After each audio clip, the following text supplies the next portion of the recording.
My question is about the Kinder Morgan pipeline.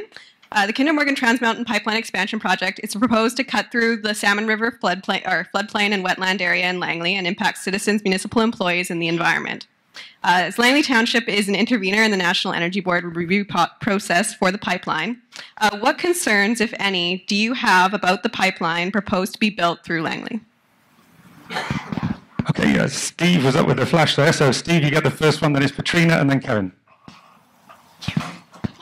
Thank you, Andra. And Andra sat on our youth commission a number of years ago. Welcome here. And it's a very good question. And what we are doing is intervening. Also, we're working with Metro Vancouver, which is intervening as well. And also, we're looking for safety on the routes. And we're also looking for the best placement and safest placement. So we don't want our frontline workers in jeopardy if there's not a good emergency safety plan put in place. So it's very, very important that all issues of safety and security are put in place.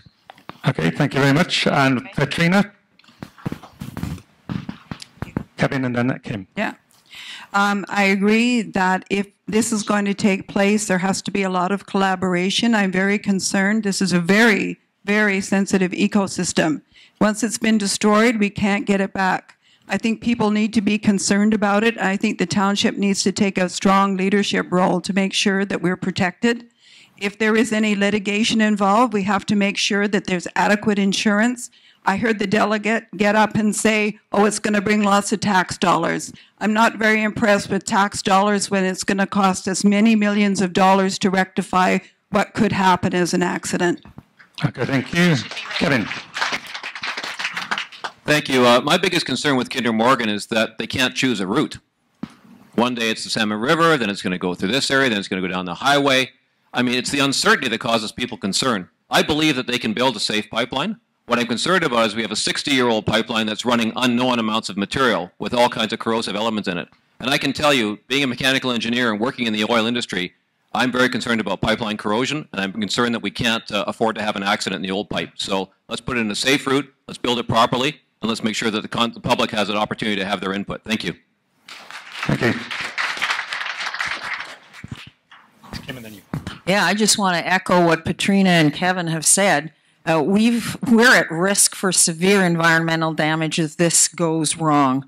So we need to be on top of it. We need to be monitoring it. I'm worried about it running so close to the Fraser River now because of the fisheries that come out of that river. And this is not a good thing for us. We need to be very, very cautious about what we agree to. Thank you. Thanks, Kim. And now to David Davis. Thank you, David Davis. We had a delegation, and the fella was telling us exactly how safe it could be, and there would be no. And a question asked from the council is, could anything come in contact with it? And in the last 10 years, I know of two people. One of them's in this room that has actually tipped their plow on a pipeline. So we really need to play it safe. The thing that bothers me is that we haven't actually picked they haven't picked a route yet, and we're starting to talk be at the intervener table, and so I think that. It's a very serious thing. Over.